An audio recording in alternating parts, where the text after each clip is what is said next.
Today we will start with the topic eddy currents. First of all, I would like to tell you what are eddy currents.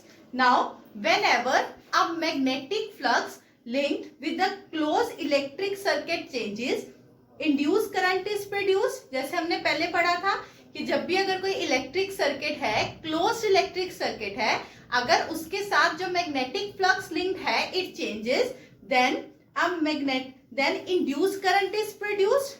Then Foucault in 1985 observed that whenever a piece of metal is placed in the changing magnetic field or moved in a magnetic field causing change in magnetic flux, means अगर हम एक कोई भी metal piece लेते हैं, हम उस metal piece को प्लेस करते हैं inside a changing magnetic field or we move that metal piece inside the magnetic field, और जब हम उसे मूव करेंगे the magnetic flux linked with this metal will change.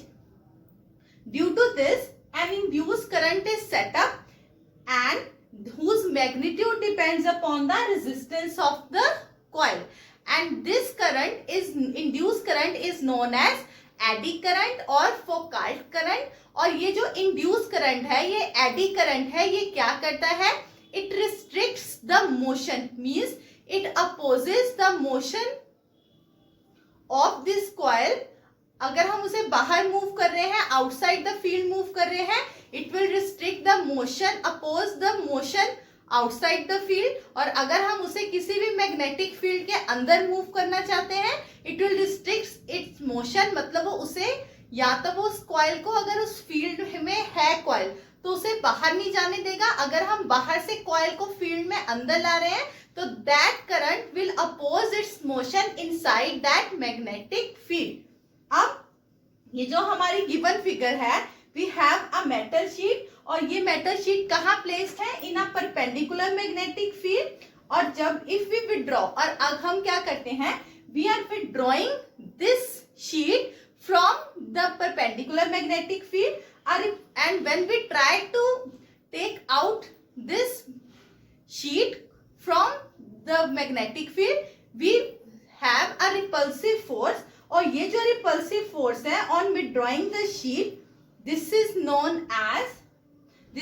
repulsive force is due to the eddy current, and whenever we try to remove this sheet, the area of the sheet inside the field changes. और जो magnetic flux है, magnetic flux का formula क्या होता है? B into A.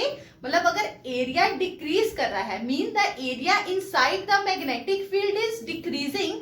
मतलब जो magnetic flux है that is linked with this sheet will also decrease. Due to that change in magnetic flux there will be a induced current, and that induced current क्या करेगा? That induced current will restrict the movement of this sheet outside the magnetic field. अब जो eddy current है, it is sometime beneficial in some cases, और बाकी cases में it is not beneficial. अब वो beneficial क्यों नहीं है? Because अगर हमारी कोई sheet है, उसमें eddy current produce हो रहा है, then it causes two things. One disadvantage is it causes the power loss. Okay, and second, हमें पता है जब भी हम किसी को कोई करंट, किसी के थ्रू, कोई भी हमने पढ़ा था वायर है, अगर उसके थ्रू कुछ भी करंट पास करता है, then there is a heating effect due to the current which is equal to H is equal to I square RT.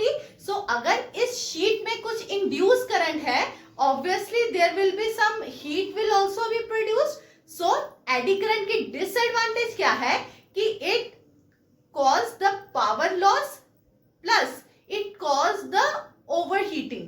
मतलब कोई भी, अगर हमारे पास कॉइल है, अगर हम उस कॉइल को रोटेट कर रहे हैं इन द मैग्नेटिक फील्ड, अगर उस कॉइल में एडी करंट आएगा, तो हमारी जो मशीनरी है, एक तो उसका पावर लॉस होगा, एंड सेकंड क्या होगा, उसमें ओवरहीटिंग होगी. So to remove this disadvantage हम क्या करते हैं, we use a laminated core instead of a single core. We use a laminated core.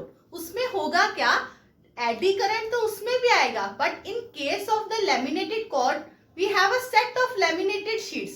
तो जो एडी करंट है वो in a metal as a whole की जगह अलग अलग शीट में आता है, तो it's effect is reduced. Next we have the applications of eddy current. The first application of eddy current is damping. अब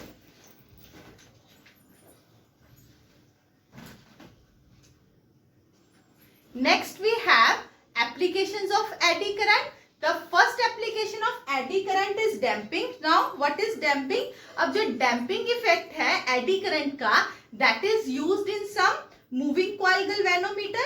अब उसमें क्या है, अगर eddy current produce होगा then the reading of the galvanometer returns quickly to zero. हम eddy current को ना पॉजिटिव वे यूज करते हैं कि जब कॉइल रोटेट करता है मैग्नेटिक फील्ड में, और जो एडी करंट है उसकी जो डिफ्लेक्शन है, आपने देखा होगा अगर गैल्वेनोमीटर में, deflection will quickly return to zero. मतलब जो टाइम उसमें लैप्स है उसको रिमूव करने के लिए we use the eddy current. The second is eddy current is use in induction furnace. अब इसमें क्या है, we know that we have studied that the eddy current produce heating, so the heating effect of the eddy current is used in induction furnace। अब उसमें क्या है, the metal to be heated, जो भी आपको मेटल है जिसको आपको हीट करना है, it is placed in rapidly changing magnetic field।